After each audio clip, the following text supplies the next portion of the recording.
ఇలా ఒక అడ్డగోలుగా ఆరోపణలు చేయడం, టాపిక్ను డైవర్ట్ చేయడం, ఇది మనం అంతా కూడా ఈ 2 ఏళ్లుగా జరుగుతూ ఉన్న script to screen play cinema చూస్తూనే ఉన్నాం.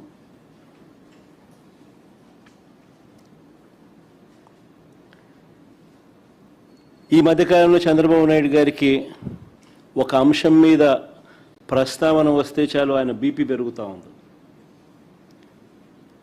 పొరపాటున చంద్రబాబు నాయుడు గారికి ఎవరైనా కూడా నిద్రలో మావిగన్ అని అన్నారంటే చాలు, బహుశా గుండాకి చనిపోయినా చనిపోతాడు.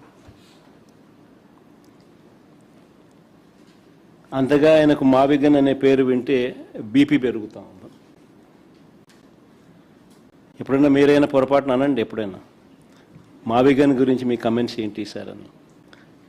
గుండె ఆగిపోకపోతే అదృష్టము, మిమ్మల్ని తిట్టకపోతే, వెంటనే మీ మీద బ్లాస్ట్ చేయకపోతే నిజంగా మీరంతా కరెక్ట్గా ఏ మేరకు అసెస్ చేస్తున్నారు చంద్రబాబు నాయుడు అని మీరే చెప్పగలుగుతారు. చంద్రబాబు నాయుడు గారు ముఖ్యమంత్రిగా ఉండడం నిజంగా రాష్ట్రం చేసుకున్న దురదృష్టం. చంద్రబాబు నాయుడు గారు అనే వ్యక్తి రాష్ట్రానికి ఎన్నటికీ కూడా రాజధాని లేకుండా చేస్తూ ఉన్నాడు. ఇప్పుడు కాదు, రాష్ట్రానికి ఫ్యూచర్లో కూడా రాష్ట్రానికి రాజధాని లేకుండా చేస్తూ ఉన్నాడు. ఆ లక్షల ఎకరాలలో అమరావతిలో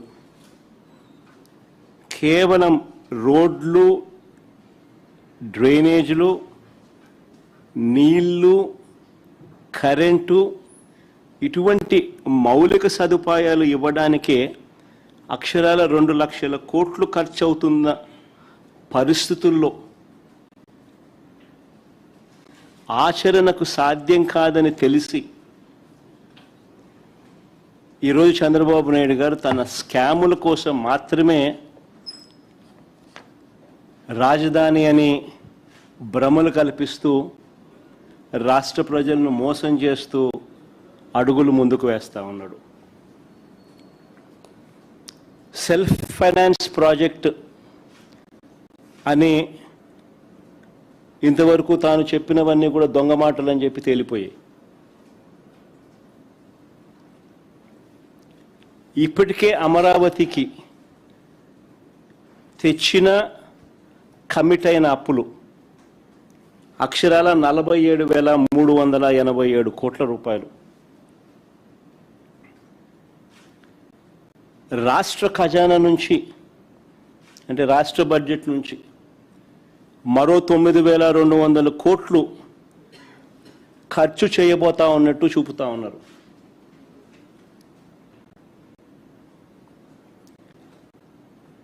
స్కాముల కోసం ఎందుకయ్యా రాష్ట్ర ప్రజల వెన్ను విడుస్తున్నావు అని ఎవరైనా ప్రశ్నిస్తే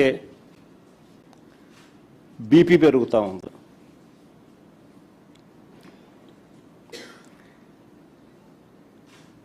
ప్రత్యామ్నాయంగా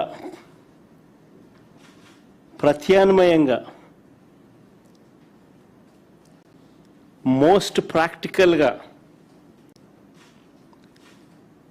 రాష్ట్ర పరిస్థితులను పూర్తిగా మనసులో పెట్టుకొని రాష్ట్రానికి ఒక రాజధాని ఉండాలి, రావాలి అన్న ఒక తాపత్రయంతో